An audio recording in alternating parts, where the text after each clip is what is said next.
లో చంద్రబాబు నాయుడు గారు మేనిఫెస్టోలో పెట్టారు. ఏమని?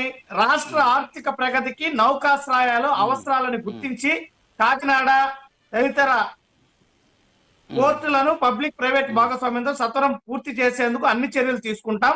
కొత్తగా ఏర్పాటు కానుకున్న దుగ్గరాజపట్నం పోర్టుల పనులను త్వరితగతిన ప్రారంభించేందుకు కృషి చేస్తున్నాం. 5 ఏళ్లలో పోర్టులను, కొత్త పోర్టులను, ఫిషింగ్ హార్బర్లను తీసుకొస్తాం. హార్బర్లు లేని జిల్లాల్లో ఫిషింగ్ హార్బర్లు నిర్మిస్తాం. అన్ని ఫిషింగ్ హార్బర్లను అభివృద్ధి చేస్తాం. జల రవాణా కోసం ఇదివరకే ఏర్పాటైన బకింగ్ కెనాల్ వ్యవస్థను కేంద్ర ప్రభుత్వం ద్వారా పునరుద్ధరిస్తాం. ఇది జల రవాణా వ్యవస్థలో చంద్రబాబు నాయుడు గారు మేనిఫెస్టోలో పెట్టినటువంటి అంశం సార్. మరి రైల్వేలో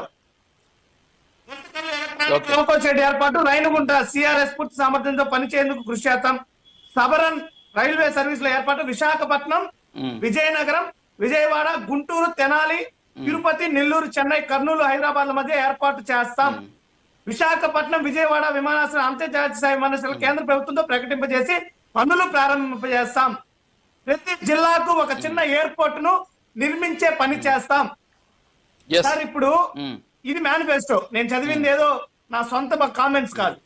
2014 ఎన్నికల సమయంలో చంద్రబాబు నాయుడు గారు రాష్ట్ర అభివృద్ధి కోసము, పారిశ్రామిక అభివృద్ధి కోసము ఆయన ప్రణాళిక ఏంటో మేనిఫెస్టో ద్వారా ప్రకటించి తీరా 14-19లో అధికారం వచ్చిన తర్వాత ప్రతి జిల్లాకు ఒక చిన్న ఎయిర్పోర్ట్ కడతానని కట్టారా? కొత్త హార్బర్లను కడతానన్నారు, కట్టారా? రైల్వే జోన్లను తీసుకొస్తానన్నారు, తీసుకొచ్చారా? ఆంధ్రప్రదేశ్ రాష్ట్ర విభజన చట్టం ప్రకారం కేంద్ర ప్రభుత్వం నుంచి రావాల్సినటువంటి నిధులు తీసుకొచ్చారా? రావాల్సినటువంటి రైల్వే జోన్లను తీసుకొచ్చారా? ఏం సార్ పనితనము? ఏది సార్ రాష్ట్రం కోసం పని చేయడము? సార్ జగన్మోహన్ రెడ్డి గారు మేనిఫెస్టోలో ఇవ్వకుండానే హార్బర్లను తీసుకొచ్చారు.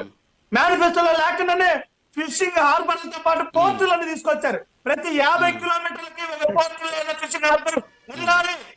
పారిశ్రామిక అభివృద్ధికి ఇది శాశ్వత అభివృద్ధికి. తెలుగుదేశం పార్టీ లాగా తాత్కాలిక అభివృద్ధి కాదు. పోర్టులు సుదీర్ఘ తీర ప్రాంతం కలిగినటువంటి రాష్ట్రంగా ఆంధ్ర రాష్ట్రంలో అభివృద్ధికి బాటలు వేయాలంటే పోర్టులు తప్పనిసరి, ఫిషింగ్ హార్బర్లు తప్పనిసరి. రోడ్డు రవాణా, జల రవాణా, రైల్వే రవాణాలో అనుసంధానం అవసరం. జాతీయ రహదారులకు, పోర్టులకు, ఫిషింగ్ హార్బర్లకు అనుసంధానం అవసరమని వేల కోట్ల రూపాయలను ఈ అభివృద్ధి కోసం కేటాయించి అభివృద్ధి చేసి చూపించినటువంటి నాయకుడు జగన్మోహన్ రెడ్డి గారు. జగన్మోహన్ రెడ్డి గారు చరిత్ర మీలాంటి దాచేస్తే దాగిపోయేది కాదు.